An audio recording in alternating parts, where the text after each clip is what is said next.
অরণ্য শুধু বেড়াতে যাবার জায়গা নয়, সে আসলে ঘর, এই পৃথিবীর আসল ঠিকানা। তাকে জানতে ছুটে যেতে হয় বারবার বিভিন্ন ঋতুতে, অনুভব করতে হয় তার বর্ণ, স্পর্শ, গন্ধ। এক এক ঋতুতে এক এক অরণ্যের কত রূপ, বারবার দেখেও যেন আশ মেটে না। জঙ্গল শুধু চোখে দেখারই তো নয়, দিনে রাতে সব প্রহরেই পঞ্চেন্দ্রিয় দিয়ে অনুভবের। সাফারিতে যাওয়া মানে তাই শুধু বন্যপ্রাণীর খোঁজে ছোটা নয়, চিনে নেওয়া সম্পূর্ণ অরণ্যের রঙ্গমঞ্চটাকে, গায়ে মেখে নেওয়া অরণ্য গন্ধ। তাই তো বারবার ফিরে যাই অরণ্যে, মাখি তার পথের ধুলো। সময় না দিলে বন যে মন খোলে না কারো কাছেই।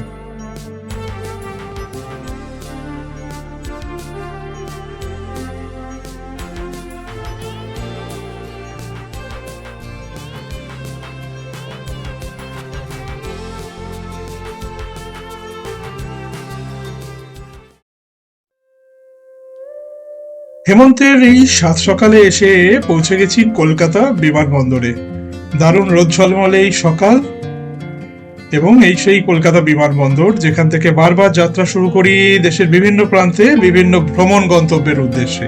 আর এবারে আমার ডেস্টিনেশন মধ্যপ্রদেশের উত্তরভাগে পান্না টাইগার রিজার্ভ, এবং পান্নাতে যাওয়ার জন্য আমাকে আজ পৌঁছতে হবে খাজুরাহো বিমানবন্দরে। খাজুরাহো যাওয়ার পথে মাঝে পড়লো বারাণসী বিমানবন্দরের এই শর্ট লেওভার, কারণ কলকাতা থেকে খাজুরাহের কিন্তু কোনো সরাসরি বিমান যোগ নেই। আপনাকে পৌঁছতে হবে হয় দিল্লি অথবা বারাণসীর কানেক্টিং ফ্লাইট ধরে খাজুরাহোতে। আমি এখন বারাণসী বিমানবন্দরে অপেক্ষা করছি এই ফ্লাইটে উড়ে যাওয়ার জন্য। আমি সুমন্ত, আমার সাথে আজ চলুন খাজুরাহের পথে। এবং বিমান ওড়ার কিছুক্ষণের মধ্যেই আস্তে আস্তে দেখা দিল মধ্যপ্রদেশের মাটি। বিমান পৌঁছে গেছে খাজুরাহের কাছাকাছি। উপর থেকেই দেখতে পাচ্ছি শহরের রাস্তা ঘাট, ছোট ছোট ঘর বাড়ি, এবং অবশ্যই মন্দির নগরী খাজুরাহের বেশ কিছু মন্দিরও বটে। খাজুরাহের এই বিমানবন্দরটি কিন্তু পান্না টাইগার রিজার্ভের সবচেয়ে কাছের বিমানবন্দর। এখান থেকে পান্না টাইগার রিজার্ভ গাড়িতে গেলে সড়ক যোগে আপনি 30 থেকে 40 মিনিটের মধ্যে পৌঁছে যেতে পারেন। এবং অবশেষে বহু প্রতীক্ষিত মধ্যপ্রদেশের মাটি ছুঁলো আমার বিমান। খাজুরাহো বিমানবন্দরে এক্সিটের কাছে এই দারুণ সজ্জা, দারুণ নকশা আমার কিন্তু প্রথমেই সফরের শুরুতেই মন ছুঁয়ে নিল। ছোট্ট বিমানবন্দর এই খাজুরাহের। দ্রুত লাগেজ কালেক্ট করে বেরিয়ে পড়লাম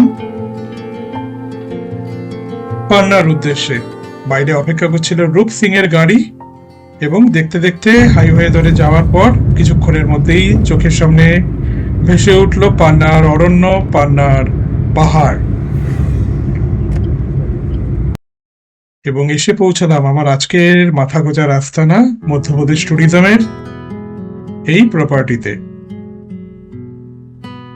খাজুরাহো থেকে পান্না শহরের দিকে যে ন্যাশনাল হাইওয়ে গেছে, তারই এক পাশে পান্না টাইগার রিজার্ভের কোড এরিয়ার ঠিক বাইরে এবং কেন নদীর কাছে মধ্যপ্রদেশ ট্যুরিজমের এই প্রপার্টিটি।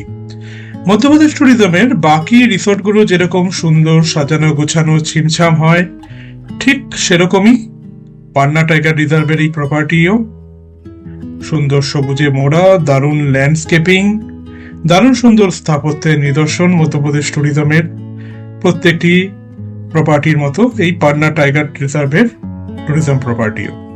আমি এদিন গ্রাউন্ড ফ্লোরের একটি রুম পেয়েছিলাম, যদিও আবদার ছিল ওপরের ফ্লোরে যদি কোনো রুম পাওয়া যায়, কিন্তু এদিন বাকি সমস্ত রুমই এখানে কিন্তু ভর্তি ছিল। সে যাই হোক, উপরের রুমই হোক বা নিচের রুমই হোক, এমপি ট্যুরিজমের প্রপার্টির যে কোনো রুমই বরাবরের মতো সুন্দর সাজানো গুছানো, আরামদায়ক শয্যা, আরামদায়ক আসবাবপত্র এবং যাবতীয় সুযোগ সুবিধা সম্পন্ন হয়ে থাকে ঠিক যেমনটা এখানে। এবং ঘরের শেষে এই ছোট্ট বারান্দা, যেখানে রয়েছে নিরিবিলিতে দুদণ্ড বসার ব্যবস্থাও। এবং বারান্দার ওই পারে যে পাঁচিল, তার পাঁচিলের ওই পারেই কিন্তু পান্না টাইগার রিজার্ভের কোড এরিয়া। সাফারির মাঝে যে সময়, যে অবকাশ, তা কিন্তু এখানে বসেই নিরিবিলিতে বেশ কাটিয়ে দেওয়া যেতে পারে। দেখে নেওয়া যাক ঘরের অন্দরসজ্জা, electric kettle, TV, mini bar বা ছোট ফ্রিজ এবং কাঠের ইন্টেরিয়ার ডেকোরেশন, সব মিলিয়ে দারুণ ব্যবস্থা এমপি ট্যুরিজমের এই ঘরে।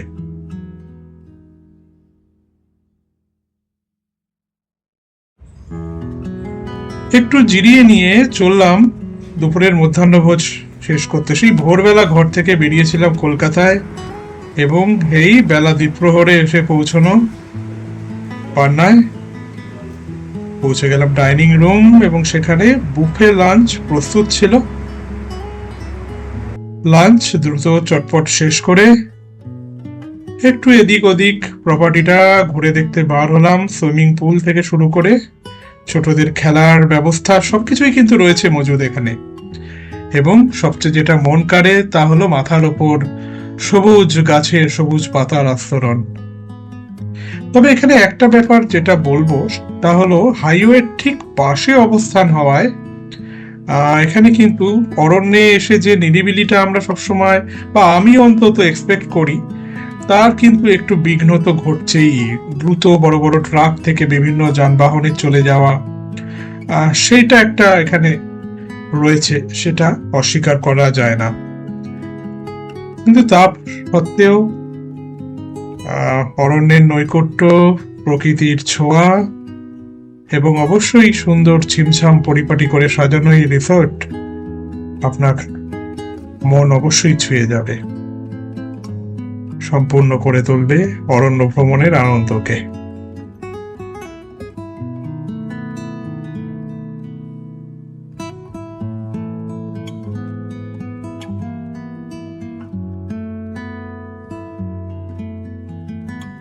সন্ধে হওয়ার আগে আশপাশটা একটু ঘুরে দেখতে বার হলাম। কাছেই পান্না টাইগার রিজার্ভের মাতলা গেট এবং সূর্যাস্তকে সাক্ষী রেখে জাতীয় সড়ক ধরে হাঁটতে হাঁটতে এক জায়গায় এসে পৌঁছলাম কেন নদীর ধারে। প্রাচীন কর্ণাবতী, যাকে আজকে ছোট করে কেন নদী বলে ডাকা হয়, সেই কিন্তু পান্না টাইগার রিজার্ভের প্রাণদাত্রী। তার জলেই বেঁচে রয়েছে এই টাইগার রিজার্ভ।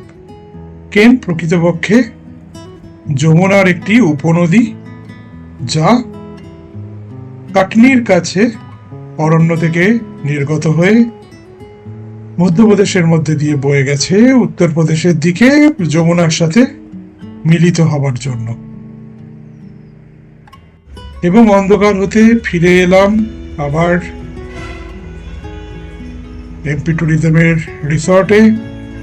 এদিকে ওদিকে আলো জ্বলে উঠেছে এবং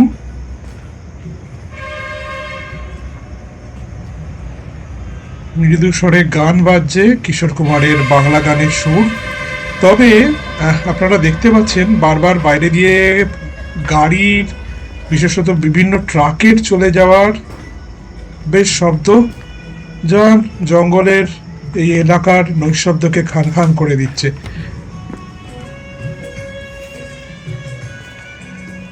সুন্দর সাজানো গোছানো রিসেপশন, দারুণ সুন্দর বসার ব্যবস্থা, বেজে চলেছে কিশোর কুমারের বাংলা গানের সুর। কিশোর কুমার আমাদের বাঙালির গর্ব, তবে তিনি কিন্তু আসলে মধ্যপ্রদেশেরই মানুষ। তার জন্মকর্ম বেড়ে ওঠা এই মধ্যপ্রদেশের মাটিতে। আজ দ্বিতীয় দিন, একদম ভোর, ভোর বলতে রাত ভোর বলতে পারেন। এখন ঠিক 5:15 বাজে আমি পৌঁছে গেছি মাদলা গেটের একদম সামনে। আজকে আমার পান্না টাইগার রিজার্ভের প্রথম সাফারি। রিসর্টে উঠে সকালে এক কাপ চা চুমুক দিয়ে চলে এলাম সাফারি কাউন্টারের এখানে। আমার কিন্তু আজকে সিঙ্গেল টিকিট বুকিং, মানে গোটা জিপসি নয়, একটা জিপসিতে, শেয়ারিং জিপসিতে একখানা সিট আমার জন্য আজকে বুক করা রয়েছে। যারা কম খরচে বা কম বাজেটে সাফারি করতে চান তারা কিন্তু এই অপশানটি বেছে নিতে পারেন। তবে হ্যাঁ, এক্ষেত্রে আপনার সঙ্গীরা কেমন জুটবে, তারা কেমন হবেন, কতটা কোঅপারেটিভ হবেন, কতটা ওয়াইল্ড লাইফ ফ্রেন্ডলি হবেন, সেটা কিন্তু পুরোটাই ভাগ্যের ওপর নির্ভর করছে। তো আমি যেহেতু এবারে একা আছি এবং একা এক্সপ্লোর করতে এসেছি, তো আমার প্রথম সাফারিটা আমি এরকম সিঙ্গেল সিটের জন্যই বেছে নিয়েছি, এবং সিঙ্গেল সিটে সাফারির জিপসিতে আমার বাকি সঙ্গীদের জন্য আমি ওয়েট করলাম খুব তাড়াতাড়ি পৌঁছে গিয়ে। এবং একটা জিনিস বলে রাখা ভালো, এই সিঙ্গেল সিটের যে জিপসিগুলো হয় সেগুলো কিন্তু সাফারিতে লাইনে বেশ পরের দিকেই থাকে, কেননা এক এক করে বিভিন্ন গেস্টরা এইগুলোতে আসতে থাকেন এবং তাদের অপেক্ষা করতে করতে বেশ কিছুটা দেরি হয়ে যায়। সুতরাং গেটে ঢোকার যে লাইন পড়ে জিপসিগুলোর, সেখানে কিন্তু এই সিঙ্গেল সিট বুকিংয়ের জিপসি একটু পেছন দিকেই থাকে। তো যাই হোক, অবশেষে মাদলা গেটে ঢুকে পড়া গেল। তখন দিনের আলো ফুটে গেছে, হ্যাঁ, যদিও সূর্য তখনও উদয় হয়নি, কিন্তু আমরা প্রবেশ করে গেলাম আমাদের সমস্ত পারমিট, বুকিং, আইডি কার্ড সব দেখিয়ে মাদলা গেটের ভেতর দিয়ে পান্না টাইগার রিজার্ভের কোর এরিয়াতে। আমার সঙ্গে জিপসিতে আজকে আছেন আরও 4জন গেস্ট, যারা এরকম আমার মতোই সিঙ্গেল সিট বুকিং করেছেন, এবং অবশ্যই রয়েছেন গাইড। বনের পথে এসে পড়লাম চলতে চলতে, ছুঁয়ে যাচ্ছে গাছের পাতা, গাছের ডাল, এবং আমরা চলেছি বনের আরো অন্দরে, যেখানে বাঘ এবং অন্যান্য বন্য জন্তু দেখার প্রত্যাশা নিয়ে আমরা চলেছি। যেতে যেতে আমরা আমাদের গাইডকে জিজ্ঞেস করছি যে বাঘ দেখার সম্ভাবনা কতটা রয়েছে, কেননা বনের রাজা সে, তাকে দেখার আকর্ষণ একটা সত্যিই আলাদা। এবং যাওয়ার কিছুক্ষণ পরেই আমরা একটা জায়গায় দেখলাম বেশ কিছু জিপসি এক জায়গায় ভিড় করেছে, এবং শোনা গেল রাস্তার পাশেই এক বাঘিনী এখানে নাকি রয়েছে, এবং সে কখন ঝোপের আড়াল থেকে বেরিয়ে আসবে তার এক ঝলক দেখা পাওয়া যাবে তার অপেক্ষায় এখানে সব জিপসির ভিড়। আমরাও দাঁড়িয়ে পড়লাম সেই প্রত্যাশায়, দিনের শুরুতেই যাতে বাঘের দর্শন মেলে।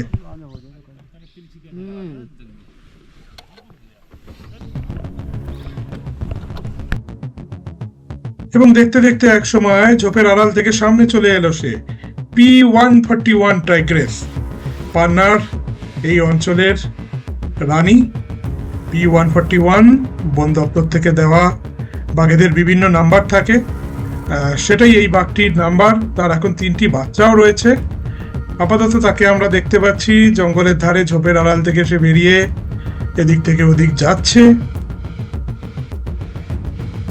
চেষ্টা করছি তাকে ভিডিওতে ধরার, চেষ্টা করছি ক্যামেরার ছবিতে তাকে বন্দি করার, এবং কিছু ছবি অবশ্যই পাওয়া গেল P141 এর, পান্না টাইগার রিজার্ভের বাদলা জোনের বিখ্যাত বাঘিনী P141। সকাল সকাল বাঘ দর্শন হয়ে গেল, এবং তারপরে আবার বনের পথে বেরিয়ে পড়া, এবং যেতে যেতেই অপূর্ব সুন্দর দৃশ্য, সূর্যোদয় হচ্ছে সামনের পাহাড়ের মাথায়। টাইগার সাফারিতে বেরোলে শুধু যে বাঘ বা অন্য বন্য জন্তুরই দেখা মিলে তা নয়, তাদের দেখা মিলতেও পারে, নাও মিলতে পারে, কিন্তু যেটা অবশ্যই মিস করা যায় না তা হলো অরণ্যের গভীরের এই অপূর্ব প্রাকৃতিক সৌন্দর্য। তার সৌন্দর্য, অরণ্য গন্ধ, শব্দ সব অবশ্যই যেন মন ছুঁয়ে যায়, পূর্ণ করে দেয় আমাদের সফরকে। একটি সাম্বার মহাসম্বর, চিতল হরিণের দল, যেতে যেতে সবাই একে একে দেখা দিয়ে যাচ্ছে। একটি নীলগাই অপেক্ষা করছে রাস্তার ধারে, তার ছোট্ট বাচ্চাকে নিয়ে অবাক চোখে তাকিয়ে রয়েছে আমাদের জিপসির দিকে। সূর্যোদয়ের আগেই বাঘ মামার দর্শন হয়ে গেল সাফারির শুরুতে, এবং যেতে যেতে অন্যান্য বন্য জন্তুদেরও দেখে ফেলছি আমরা। এবং যেতে যেতেই একটা জায়গায় আমাদের ড্রাইভার ও গাইড গাড়ি থামিয়ে দিলেন। শুনতে পাওয়া যাচ্ছে অ্যালার্ম কল, চিতল হরিণের অ্যালার্ম কল, এবং এই অ্যালার্ম কল শুনলে বোঝা যায় যে আশেপাশে নিশ্চয়ই কোনো শিকারী জন্তু, বাঘ বা লেপার্ড, তারা কেউ থাকতে পারে। এখানে আমাদের গাইড মনে করছেন যে এই অ্যালার্ম কলটি কোনো লেপার্ড দেখে হতে পারে, যদিও আমাদের অপেক্ষা এখন সারই হলো, আমরা লেপার্ডের বা বাঘ কারোরই কোনো দেখা এখন আর পেলাম না। তবে সাফারিতে এই অভিজ্ঞতা, এই পরীক্ষা নিরীক্ষায় তো চলতেই থাকবে। এটাই জঙ্গল সাফারির অ্যাডভেঞ্চার, জঙ্গল সাফারির মজা।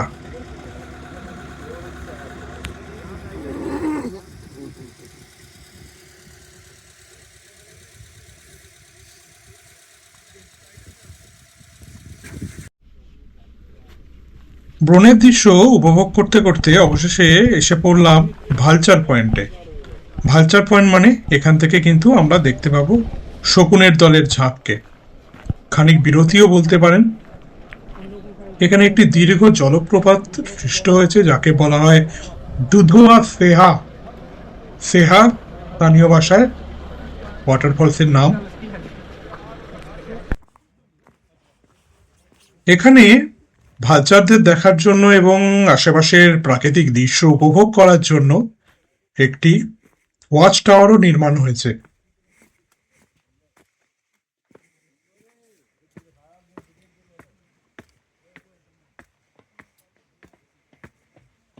ওয়াচ টাওয়ারে এসে দেখতে পেলাম বেশ কিছু লোক এখানে ভিড় করেছেন। তারাও আমাদের মতো সাফারির বিরতিতে এসছেন ভালচার পয়েন্টে।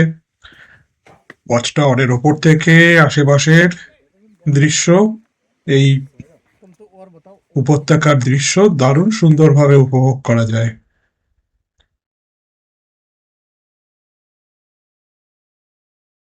এই যে ওয়াটারফলস, এটা কিন্তু বর্ষাকালে পুরো ভর্তি থাকে জলে, পূর্ণ গতিতে সেখান দিয়ে জলের ধারা ঝরে পড়ে। কিন্তু তা কিন্তু তখন আমাদের সাধারণ পর্যটকদের জন্য দেখার কোনো উপায় নেই, কেননা বর্ষাকালে যে কোনো অরণ্যেরই কোর ফরেস্ট কিন্তু বন্ধ থাকে।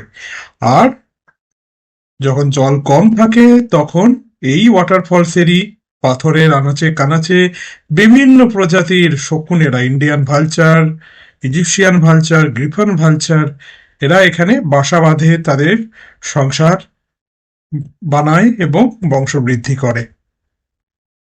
এখন এখানে জলের পরিমাণ খুবই কম, অল্প ছোট্ট একটি নালা জঙ্গলের মধ্যে দিয়ে বয়ে এসেছে এবং বিভিন্ন প্রকারের শকুন মনের সুখে এখানে এখন উড়ে বেড়াচ্ছে, বাসা বাঁধছে এবং নিজেদের মধ্যে সংসারের মধ্যে কাজে তারা ব্যস্ত। তখন ধরা পড়লো আমাদের ক্যামেরায় তেমনই কিছু দৃশ্য এবং তারপরে আমরা আবার চললাম বনের পথে। মনের মধ্যে আশা, যদি আবার কোথাও দেখা মেলে বাঘের বা অন্য কোনো বন্য জন্তুর, সেই আশায় আবার পান্নার সবুজ বনের মধ্যে দিয়ে লাল মাটির পথ চিরে আমরা ছুটে চলেছি বনের এক প্রান্ত থেকে আরেক প্রান্তে।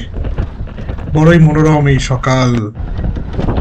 পানারি ঘাস বন, দূরে ওই হিনোটা প্ল্যাটুর সুউচ্চ পাহাড় দেখতে পাচ্ছি এখান থেকে।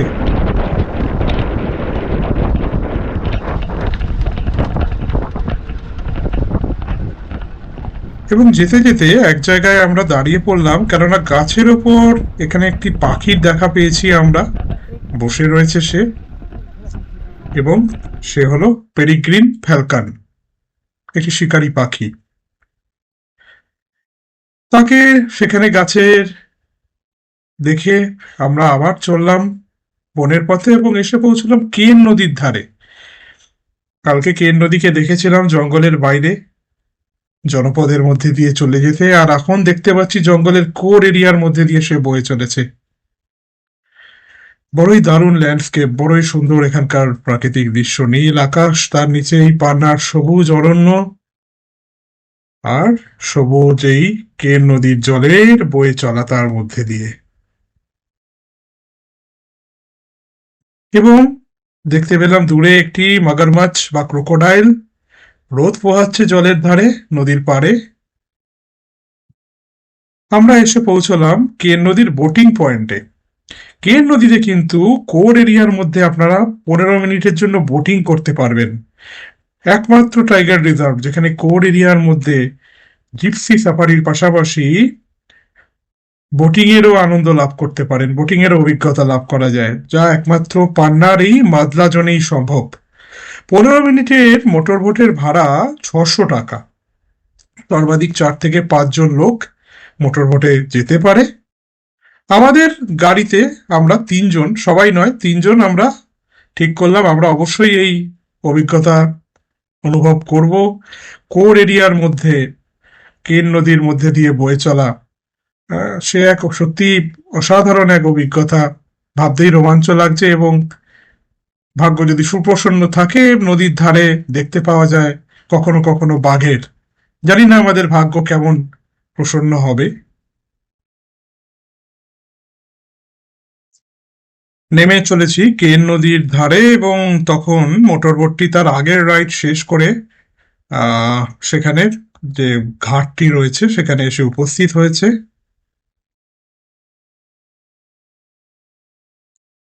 কেন নদীর এই জলের রং দেখে সত্যি মনে হচ্ছে এই অরণ্য, এই নদী সার্থক নামা পান্না। বড়ই সুন্দর মনোমুগ্ধকর দৃশ্য এখানে। এবং আমরা মোটর বোটে চড়ে বসলাম। প্রত্যেকে কিন্তু যথাযথ লাইফ জ্যাকেট দেওয়া হয়েছে নিরাপত্তার জন্য, এবং বোটের ড্রাইভার সবকিছু চেক করে নিয়ে চলতে শুরু করলেন। আমরা বেরিয়ে পড়লাম কেন নদীর জলে বোটিং এর জন্য। ধীরে ধীরে এগিয়ে চলেছে মোটর বোট। পান্না সবুজ জলের বুক ছিঁড়ে, দুপাশে পান্নার কোর ফরেস্ট। হ্যাঁ, কোনো বন্যজন্তু পাশে বসে থাকে কিনা তার অপেক্ষা তো করছি বটেই, তবে তা যদি নাও দেখতে পাই তারপরেও এই যে অভিজ্ঞতা, এই যে প্রকৃতির মধ্যে বয়ে চলা জলের মধ্যে দিয়ে এগিয়ে চলা জলের সোদা গন্ধ নাকে এসে লাগছে, সে অভিজ্ঞতা কিন্তু সত্যিই অভূতপূর্ব, অনাস্বাদিত।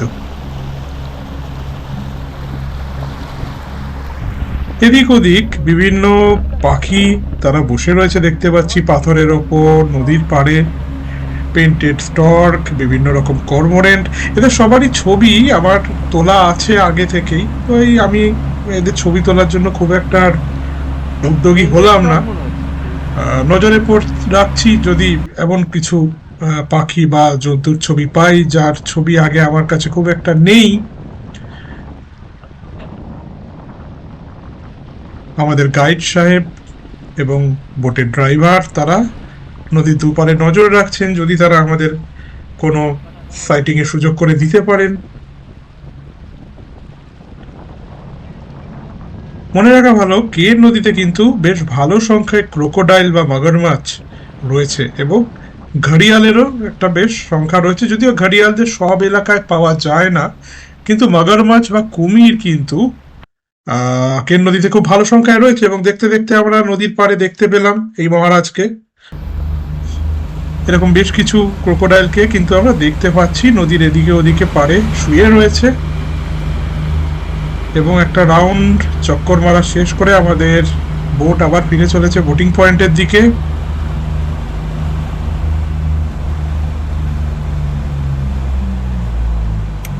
এবং বোটিং পয়েন্টে পৌঁছানোর ঠিক একটু আগে নদীর পাড়ে দেখতে পেলাম এই লেসার অ্যাডজুটেন্ট স্টর্ককে, যাকে বাংলায় বলা হয় মদন টাক পাখি। বেশ বড়, প্রাগৈতিহাসিক যুগের পাখিদের মতো তার রূপ। বোটিং শেষে আমরা ফিরে এলাম, সবার মনই আনন্দে ফুরফুরে। এই হেমন্তের সকালের ঠান্ডা সকালে রোদ মেখে চলতে চলতে, এবং যাত্রা শেষের মুখে দেখতে পেলাম এই ক্রেস্টেড হক ইগলকে। মাথায় তার রাজার মতো মুকুট পরানো যেন। সাফারি শেষে এসে উপস্থিত হলাম এমপি ট্যুরিজমের রিসোর্টে, এবং তাকে বিদায় জানিয়ে আমি কিন্তু আজকে চলেছি কেন নদীর অন্য পারে অন্য একটি রিসোর্টে। কেননা এমপি ট্যুরিজমের রিসোর্টের এই যে প্রচন্ড আওয়াজ রাস্তার, এটা আমার ঠিক না পছন্দ হচ্ছিল না। তাই কেন নদী পার হয়ে আজ চলে যাব আরো নিরিবিলিতে, আরো অরণ্যের কন্দরে আরেকটি রিসোর্টে। এবং এই নিয়ে আজকের এই ভিডিও এখানে শেষ করছি। ভালো লাগলে অবশ্যই লাইক করবেন এবং সাবস্ক্রাইব করে রাখবেন আরো পরের দুটো দুর্ধর্ষ সাফারির ভিডিও দেখার জন্য এই পান্না টাইগার রিজার্ভে, যেখানে জবরদস্ত back to back tiger sighting হয়েছে। রাফটিক ট্রাভেলারের সঙ্গে থাকার জন্য অনেক অনেক ধন্যবাদ।